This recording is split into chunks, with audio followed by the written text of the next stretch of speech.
Suri Tilpara barrage.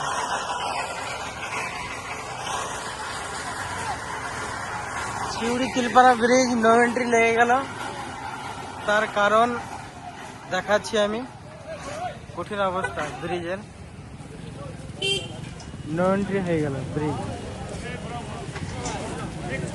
তার কারণ এইও ফেটে গিয়েছে, খুবই অবস্থা খারাপ। মানুষই শুধু হেঁটে হেঁটে পেরিয়ে দিয়েছে, আর দু একটা মোটরসাইকেল যেগুলো ঢুকে আছে ওইগুলো পেরিয়ে দিয়েছে, এছাড়া সব চিল লেবার।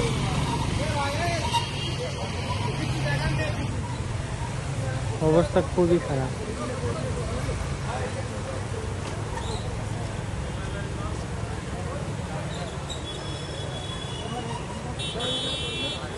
এদিকে আর পানি মানি ছাড়ে না, ওইদিকে ছাড়ছে।